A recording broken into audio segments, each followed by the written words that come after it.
Welcome to the Saturday in Athens podcast. I'm your host, Seth Saunders, and we are now in episode 2 of our brand new Campus Icon series. And we could not be more delighted today to have with us the founder and CEO of Eskimo Joe's, Stillwater's Jumpin' Little Juke joint, Stan Clark. Stan, nice to see you, and thank you for hanging out with us today. Well, good morning, Seth. I'm honored to be invited, and here we go, man. We'll have some fun. Well, I told you this off air, but one of the reasons that we wanted to have you on the show is that I have siblings who are proud Kansas grads, and so have been involved in the Big 12 footprint for, 20 plus years now. I think my oldest brother started there in the late 90s. And what I told you was I don't talk to anybody about Stillwater and about Oklahoma State that they don't bring up Eskimo Joe's. And so when we started this Campus Icon series, y'all were at the top of my list, man. I wanted to hear your story. And what better time to have you when coming up here in the next 6 months or so, Eskimo Joe's has quite the birthday. So tell us a little bit about that. Well, it doesn't seem possible, but July of 2025, we'll celebrate our 50th anniversary. I started Joe's when I was 22. Originally had a partner in it. And Steve came up with this crazy idea to open a bar.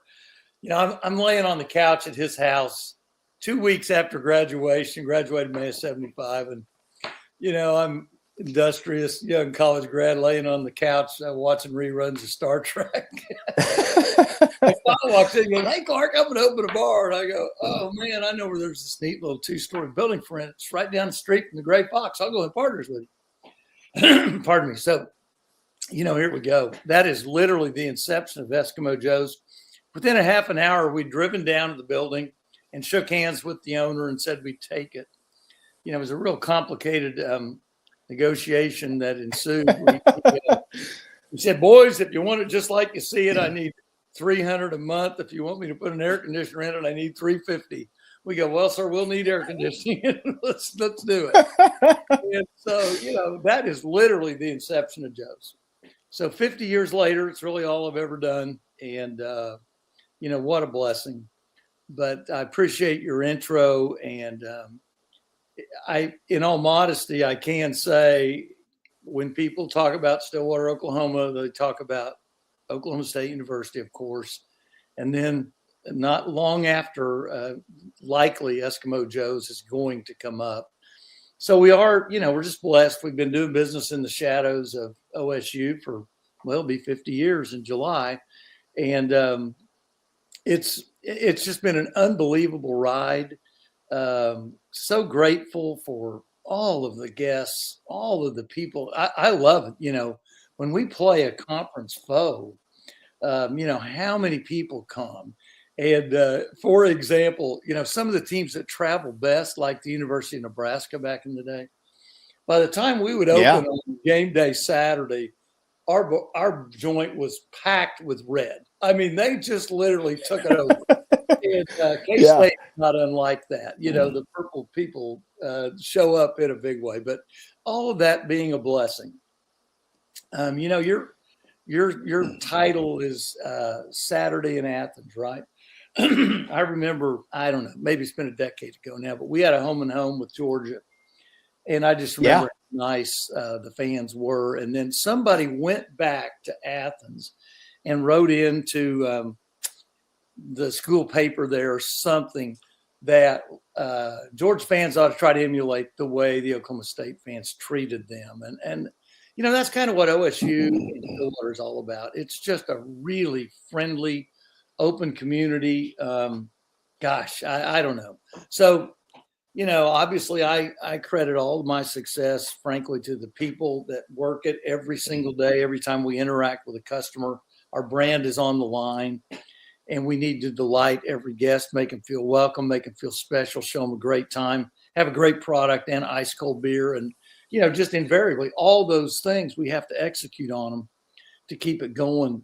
But, you know, your slant about college towns, I just have to be real honest. I don't know that we could have had a 50-year run, pardon me, in a different type of market, because part of what helps everything work here is the churn of the students.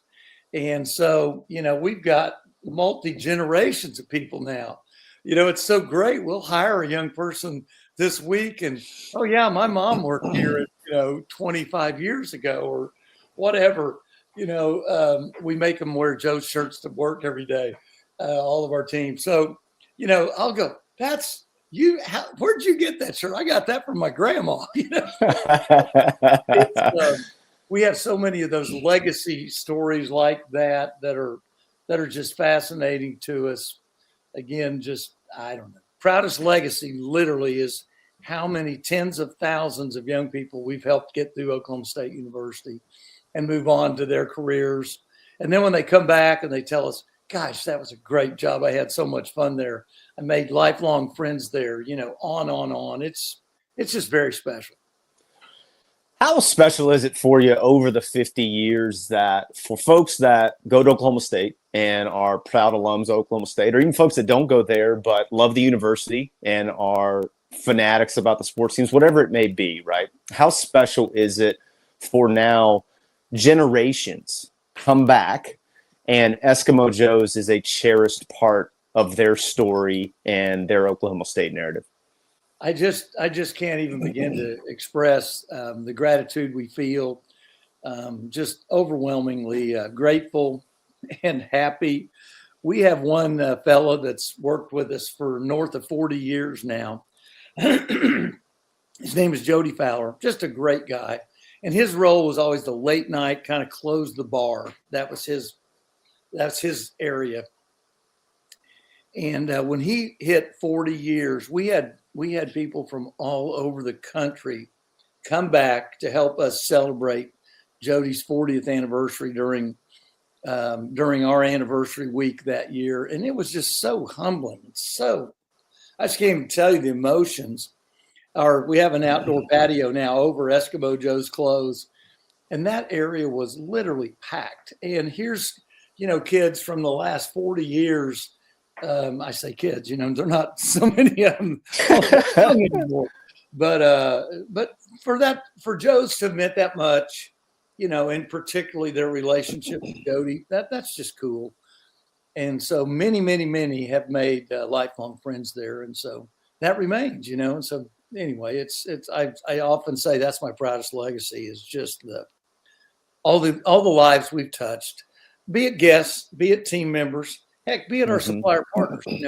Our supplier partners are so critical to our success. And our mantra in our vision of greatness is we want to be the favorite company everybody that we do business with does business with. And we do that by sharing our enthusiasm, for how important our supplier partners are to us. Same thing with our guests. Hey, I always tell our people, if we're not excited about being here, how can we hope to affect others in a positive way, make them want to be here with us, So, yeah. We have very, very high standards. We try to clear, make it crystal clear what we need, what we expect. Don't get me wrong. I'm not naive. I've been in the hospitality business 50 years. I realize my expectations are way up here and we're probably executing somewhere about here. And it's that gap that we're working on all day, every day to try to really live this vision of greatness, which we created. Hard to believe we created it in 1990, 35 years ago next year. And, but we were running the place the same way from inception in 75, basically, on the values I was raised on. And, when you start something at 22, what else do you got? I mean, I did get a business degree from Oklahoma State University. Don't get me wrong. They didn't teach me a lot of hospitality. So one of the reasons we wanted to do this series is that it's our hope that for people who maybe travel to one of the college towns that gets highlighted for the first time, will go to the places that we are hearing the stories of. So if someone is coming to Stillwater, an absolute requirement. Yeah. Well, and if someone's coming to Stillwater for the first time and they are going to Eskimo Joe's because everybody and us are telling them to do that, what should they expect and what should they order, most importantly, when they come in and visit? Well, our number one seller, pardon me, can't quite seem to clear my throat this morning. Number one seller is, well, first of all, let me just say this. Everything we do every single day is fresh from scratch. That's the principle, period. So we fresh cut Idaho potatoes every day. We get them in by the tons, literally every month, and big 50-pound bags. And but cheese fries is really our signature item. They were an item almost from when we started our first kitchen. We didn't get into food service till 1984. That was in response to a change in the drinking age. In the fall of '83, drinking age was changed from 18 to 21 in Stillwater. Primarily, the federal government held a carrot that was, if you don't change your drinking age to 21, you're not getting any highway funds. That's right. That's right. That happened, and that probably funny how that works. yeah. We didn't have much of a fight there. Yeah. I'll never forget the night before it changed. So imagine you're an 18 or a 19-year-old kid, and you've been coming to the bars ever since you got to college, right? And Monday, you're not going to get to do it anymore. We were so packed you could not stir them with a stick. Just literally wall to wall. Everybody's pounding beers, and all the TV stations showed up. They're standing up on the pool table going like this, video, and just this wall to wall crowd and interviewing kids about how's it feel you can't come next week, and, oh, what a sucky deal. Yeah. Anyway, but that's what forced me to put a kitchen in. Literally, it was a beer joint. It was a ton of fun. We were truly Stillwater's jumping little juke joint because we played tunes. We spun tunes all day, every day. And so music was really a big part of what made Eskimo Joe's more fun. All the other bars back in 75, if you went in, someone had to plug a jukebox for the music to even start. And then if people quit feeding the jukebox, then there wasn't even any tunes. So music was a big part of our mix from the get-go.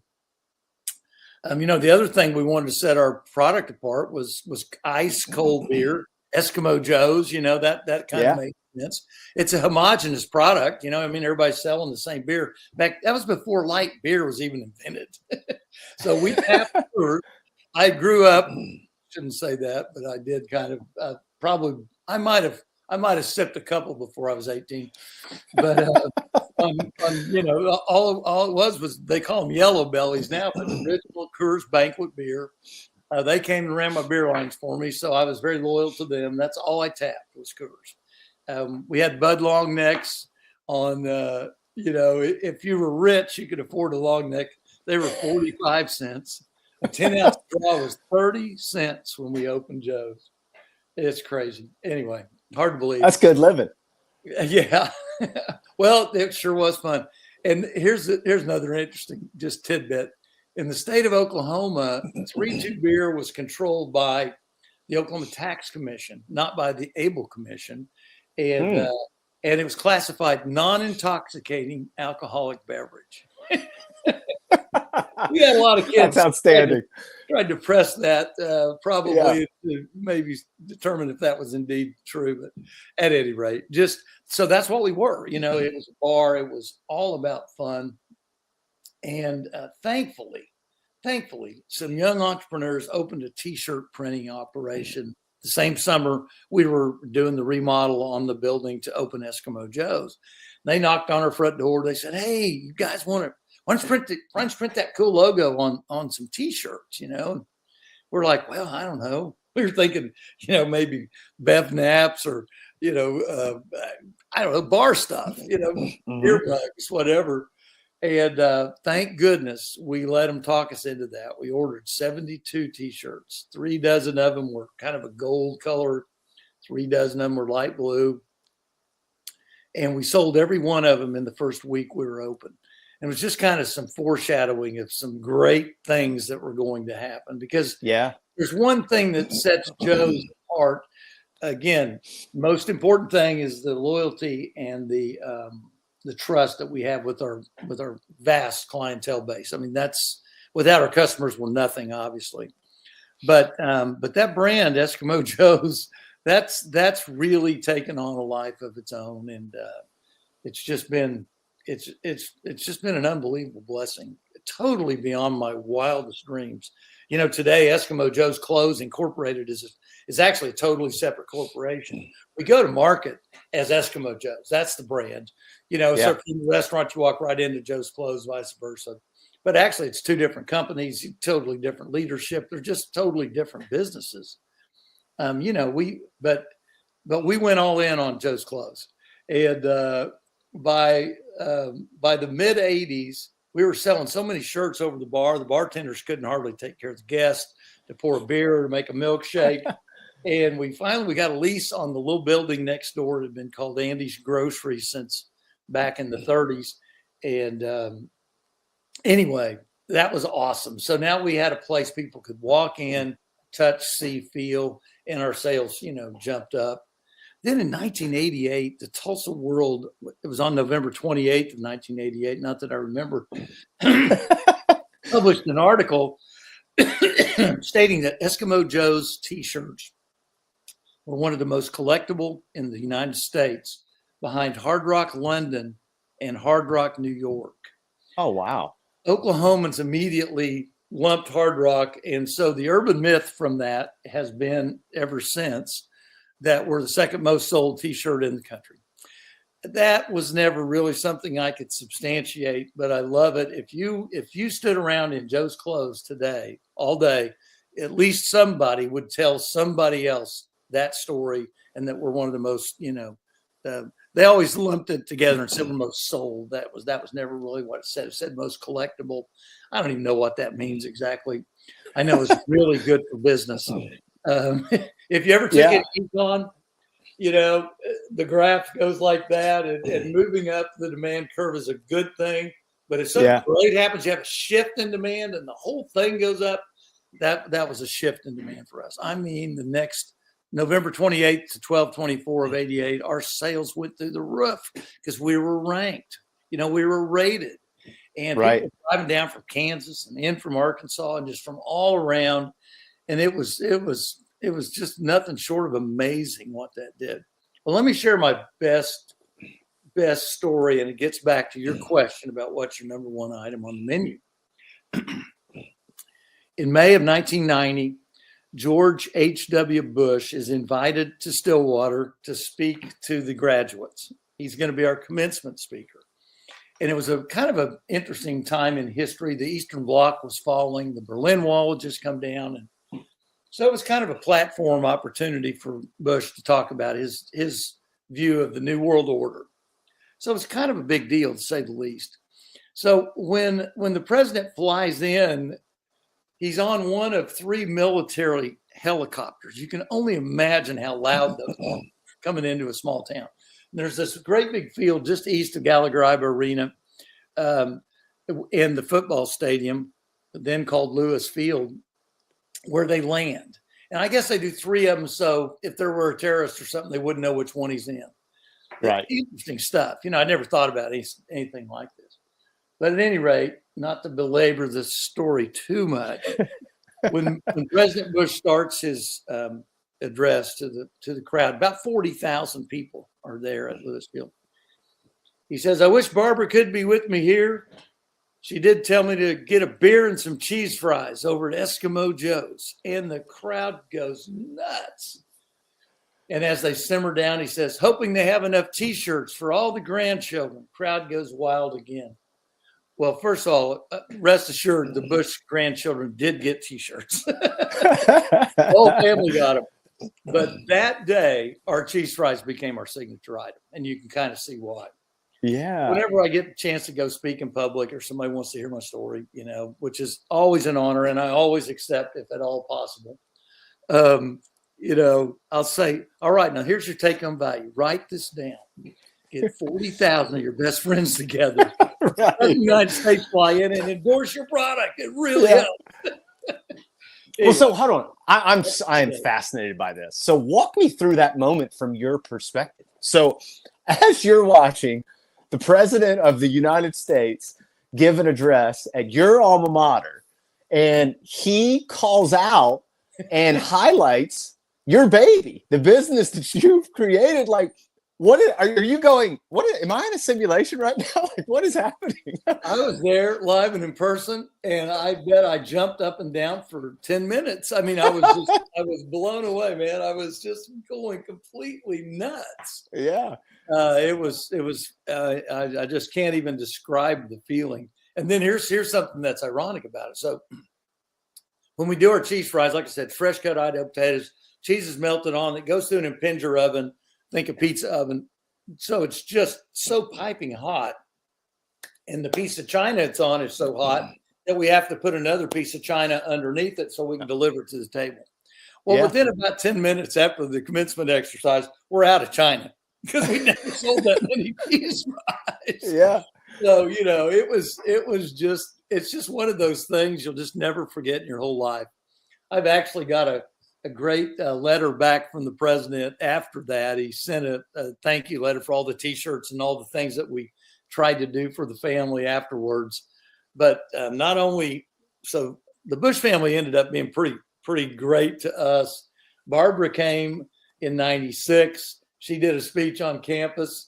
We ran, just as a total spoof, we ran Joe for president that year.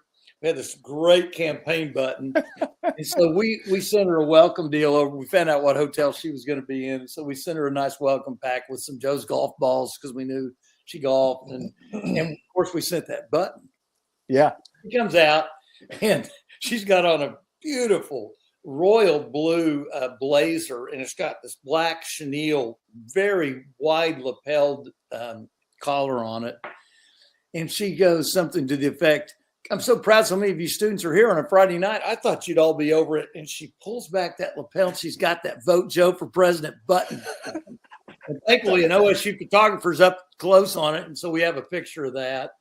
Anyway, W came and one later, it was in 2006, and he gave us a nice plug. It's just been a fun ride. And again, those kinds of things are just, they're just so humbling, it's just so exciting. You're just like, awesome. How do we deserve that? Anyway, Stan, we've been doing this show for 5 years come February. And I mean, that is easily top 5 story for me. Like, I love that. That is just on so many levels. All the layers of it are just absolutely outstanding. I just think that is so beyond cool. And I think it also speaks to the point of what you and I talked about off air, right? Is that one of the beauties of a place like Eskimo Joe's is that it's singular. And there's only one. And there's only one place that you can go and have those cheese fries and have that experience. And that's Stillwater, Oklahoma. And like, for me, I told you this, I think that's the part I'm romantic about, right? Is that if I'm going to take a trip, that's where I want to be. I want to be at those places. Like, some of the best places across this great country are places like Eskimo Joe's. And so that's kind of the point of doing this. And so that leads me into, I'm curious about this. You've had a business now that is successful and beloved for almost 50 years. And is there anything that you can pinpoint to say, you know what, this is why this worked, or this is why people have kept coming back? Because look, Stan, let's be honest, all across America, people are opening bars in college towns every year, and they don't all last 50 years like Eskimo Joe's has. So if you were going to try to nail down or pinpoint, and I'm going to tell you, I have an idea that I'll share with you after, but I want to know what your take is on maybe what that silver bullet is for what has made Eskimo Joe's so sustainable and so beloved. Well, there's absolutely no question what it was in my mind, and that was just enthusiasm or passion. When we first opened Joe's, I mean, someone opened that front door and the place was so tiny. I mean, literally, you could see them from the bar, and it was a self-service really bar. Wasn't full service. We come around and empty the ashtrays, and give you an idea of the era. Yeah. Smoking today. But I stood in the fog of cigarette smoke for many, many years, every single night. But at any rate, that was the key. We were just so excited, so appreciative. We were just thrilled to death to have the honor of serving our guests. We made them feel welcome. We made them feel special. We showed them a hell of a good time, and And that's what it was. So it was nothing more than just being really nice. I've studied hospitality obviously for 50 years now. One of my favorite definitions of hospitality is it's the gift of friendship.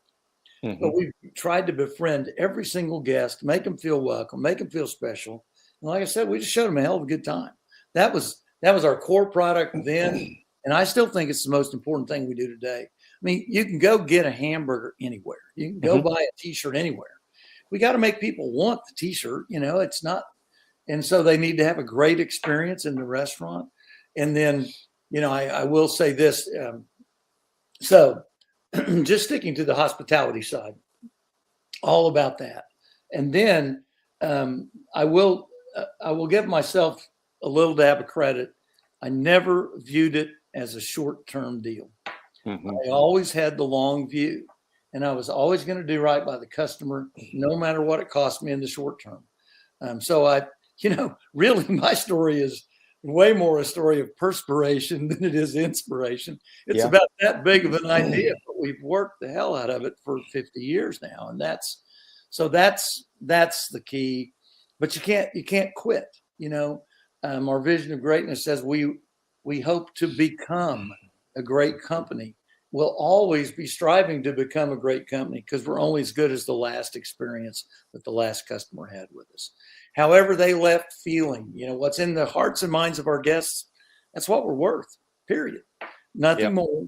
The buildings, don't get me wrong, I got millions of dollars tied up in it.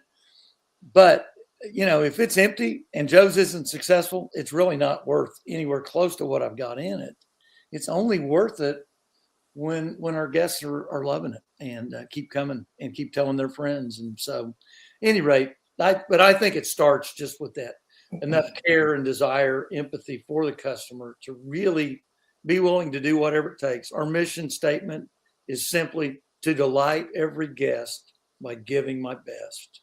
And we wrote it in first person on purpose. I have what we call Smiles 101, and that's where we bring new people into the fold. Doesn't matter what your role is going to be. If you're going to be in the dish pit, washing dishes, or if you're going to be the new CFO, you go to Smiles. If you're a fully benefited manager in any area of our company, you have to go every year because I want people to hear my passion again. I want them to hear all the principles. And I hope that I empower our leaders by clarifying how high our expectations really are. I tell them, if people told you this is an easy job, they lied. This is hard. It takes a very exceptional individual who's really willing to commit to have the energy it takes to be excellent at hospitality from the first guest till the last guest all day, every single day. But every guest deserves that. They're here for fun. They're here for a good time. You just can't afford to have a bad day in hospitality. There was a big White House study done back in the 80s indicated that 68% of people quit a business if and when they encounter an attitude of indifference on the part of a team member. Well, what does that mean? What it means exactly is you just can't afford to have an off day. You got to be engaged. You got to be there, present for the guest, and just to be willing to do whatever it takes to delight them, show them a great time, because our brand and the reputation 50 years in is on the line with every customer interaction. So that's my philosophy right there. Oh, I love that answer. I'll tell you too, Stan, that it tracks with what I was going to tell you my guess was. Okay. Because I have now known Stan for a little over a half hour. And what I can tell you is that Stan radiates joy. And if you are that way as the forward-facing leader of a company, I just don't think it can help but go downward, right? And for everyone else to want to embody that and mimic that. And I think the other beautiful thing, Stan, is it's not forced. I can just tell you are a joyful person.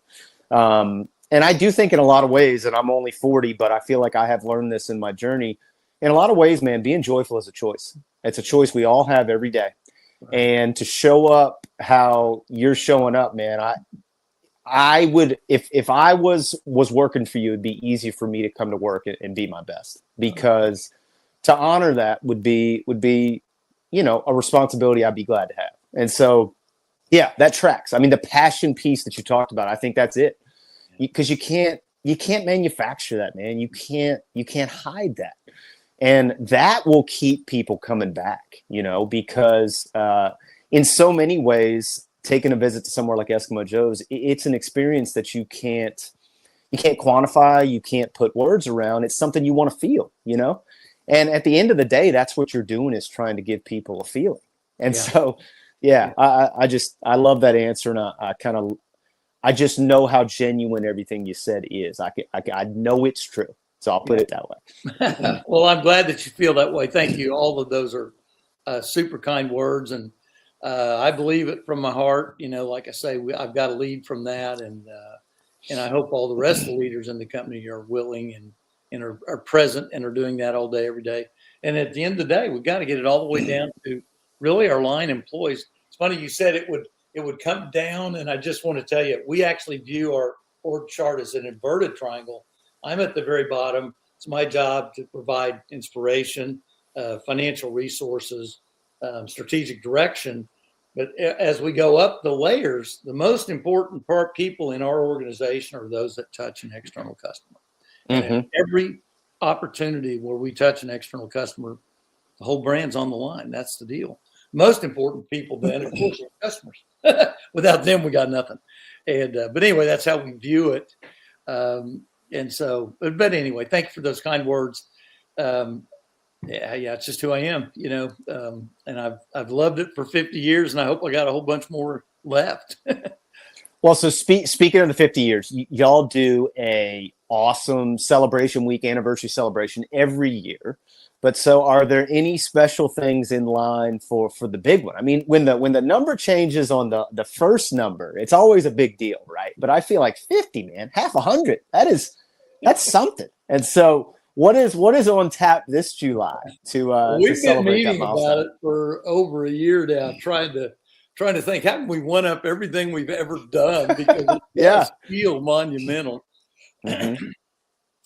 I will tell you this, on January the 10th, we're going to roll out our 50th anniversary t-shirt design. Behind me is the 35th, and that's the 24th over there. But I'm sure your audience can't even see either one of them. But one of the things that we went all in on the retail brand is design work. And our designer has been doing this work for 41 years, and he's nothing short of genius and amazing, in my humble opinion. But we're going to roll out that design on January the 10th. We're going to have a happy hour.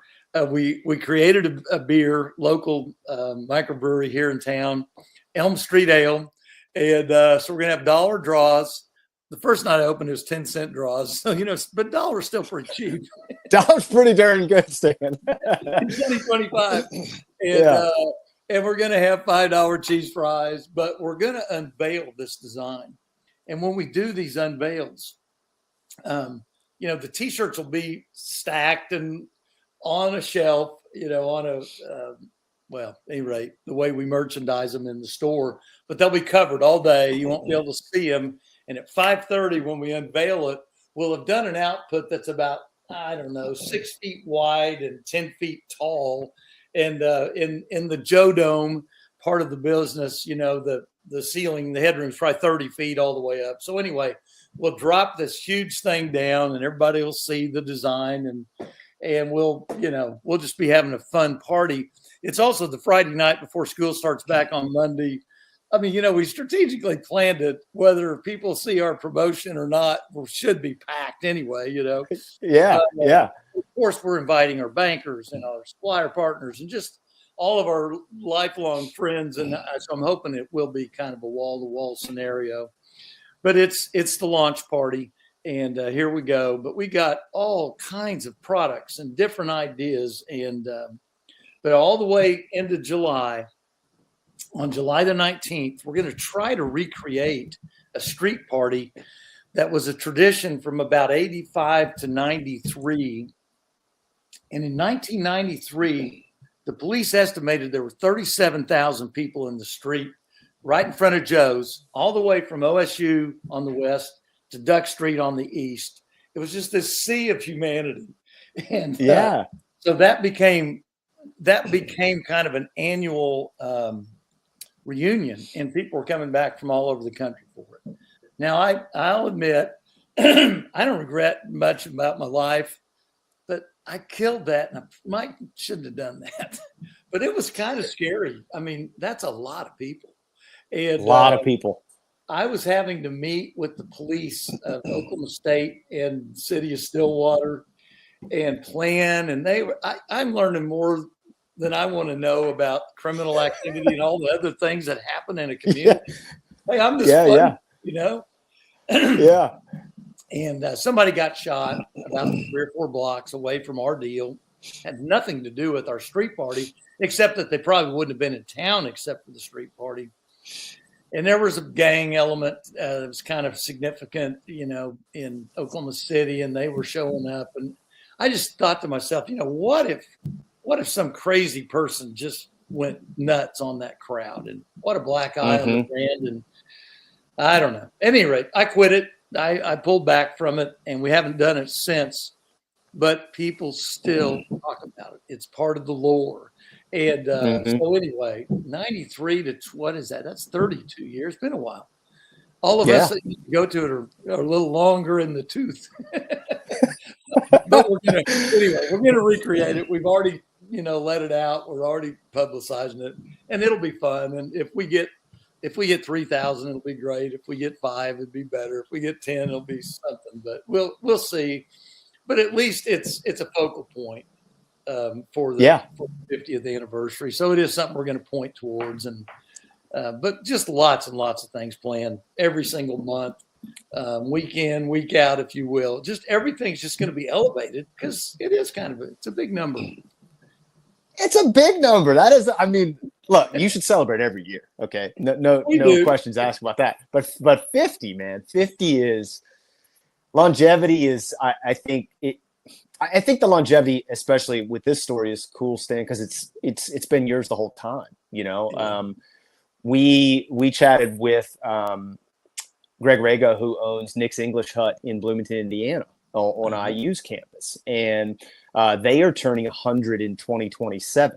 And I believe Greg is only I don't want to mess this up, but I think he told us only the 4th owner of that business. Wow. And so even that, right, 100 years to have 4 owners, there's some beauty in that, I think. And I don't think there's coincidence between those two things, because I think that the heart and passion of the owner is in the endeavor. And so, you know, at the end of the day, people don't buy products, they buy people.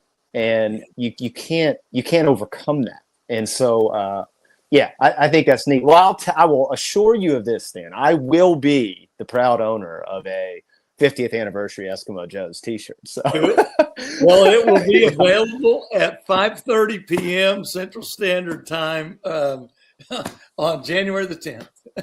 Yeah, and it'll be available for the rest of the year, obviously. But, I'm completely in on that. Design. I'm very proud of it.